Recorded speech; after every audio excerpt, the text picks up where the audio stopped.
was crawling through an old bin looking for something, came across this very old copy, September 1975, Guitar Player magazine, pretty much devoted to Jimi Hendrix cover to cover. Plus, it's chock full of 1970s era advertising. I mean, look at this ad. Sherman Hayes, Mac Davis's bassist, gets that big sound from Randall. Very convincing. Let's take a look at some of the quotes by famous guitarists. Speaking of Jimi, Robert Fripp. The fault is generally to look at Jimi Hendrix as a guitarist. His function had little to do with the guitar. His technique was inefficient and, as an example, misled many young guitarists. The point for a young guitar player is how to try and tap the spirit of music, which Hendrix undoubtedly did, not to ape his playing. It is very easy to be misled by the forms, and inevitably a lot of young players are.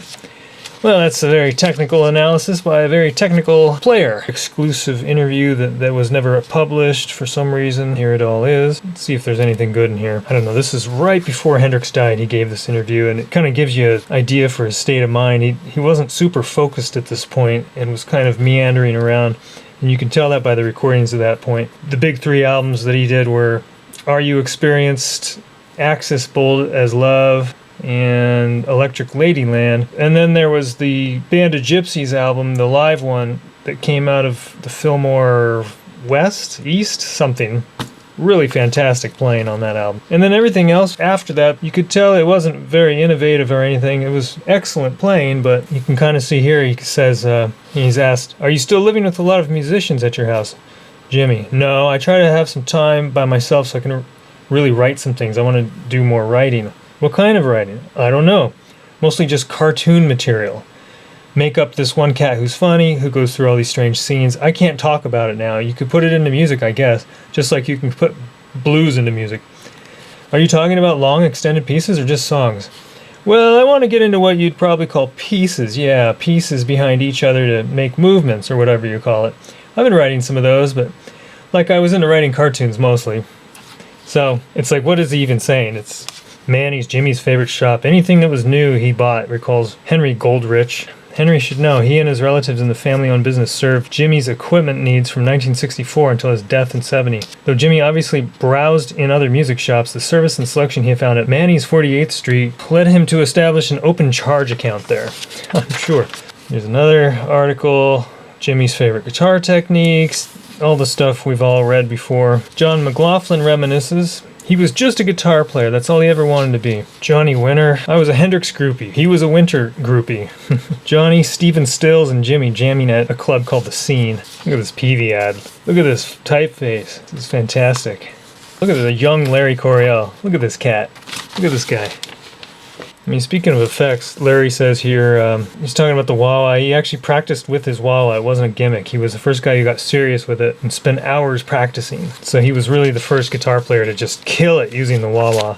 John Paul Hammond. No way was he going to be my guitar player. He was his own star. Michael Bloomfield. See, Michael Bloomfield, he was pretty much the shit at the time. With the Paul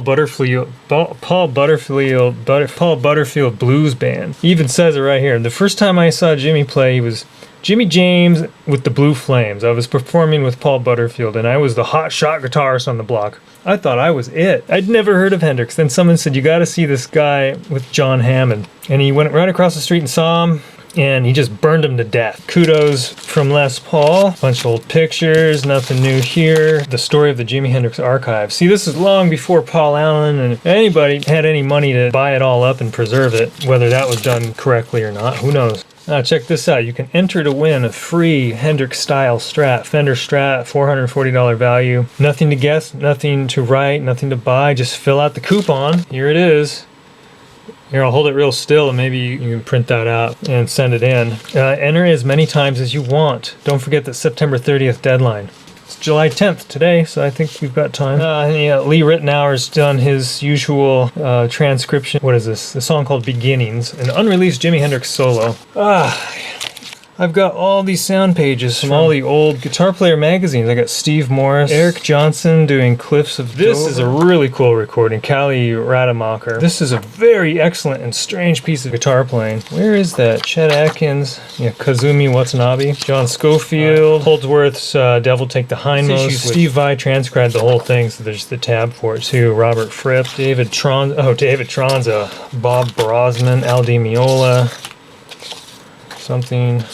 Steve Morse again. Steve Morse gets in here a lot. Yngwie. Steve Morse. Adrian Baloop.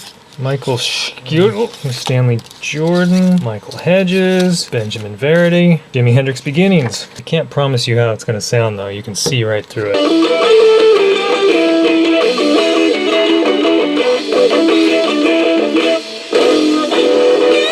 Pretty cool ad. Look at that illustration. Look at that hand-drawn line art. That's beautiful. Look at that. Who did this? Z-U-R-I-N-G,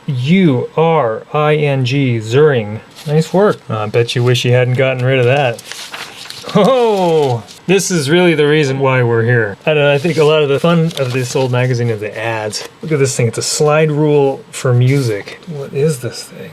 Probably got like the circle of fifths on there somehow. It's all linear. Somebody was trying to sell this for $10. Check or money order. Add $1 if outside US and A. Here's a nice piece of electronic equipment. This Systech phase shifter. Look at that industrial design. Changing phases in the middle of a dream, it says. $120. See, the price of this stuff hasn't really gone down or up or anything. It's just held steady. Of course, these old amplifiers are worth a lot more. You can find him. Mike Bloomfield just going on and on about how Jimmy just slaughtered him. Oh boy, this is terrible. Not good. Not cool. Not okay. Look at this. It's ridiculous. Jimi Hendrix was never a member of Guitar Players of America. 2,000 members strong, and we were only just beginning. Where are they now? Here, this is not a photo you're going to see everywhere. This cop standing here with a sawed-off shotgun. An armored truck delivered 500 hours of rediscovered Hendrix tapes to pre-production studio in Stockbridge, Mass. for posthumous albums. And here's like the long-haired dudes in the back. This guy's holding like a duck. 500 hours of tape. All right, where is this stuff? Rusty Young's Steel Symposium. What steel guitarist can learn from Jimi Hendrix? And here's some kind of tab thing for steel. Another nice print ad design. Here's an interesting thing. Questions from our readers. Jimi Hendrix. Readers still wonder, where can I get sheet music by Jimi Hendrix? Well, guys, there's no sheet music really that you should be looking at. The chord changes are simple blues things, and like, what are you gonna go to a symphony orchestra and just ruin all this stuff? It's called the blues. You don't need sheet music. Are there any posters of Jimmy still available? That's a dumb question. Where did Jimmy get his clothing? Well, he obviously got it, a lot of it in London. Was Jimi Hendrix a heroin addict? What happened to all the people who worked with Jimmy after he died? Yeah, well, most of them are dead too. Chuck Rainey's modern bass guitar. Jimi Hendrix, a bassist inspiration.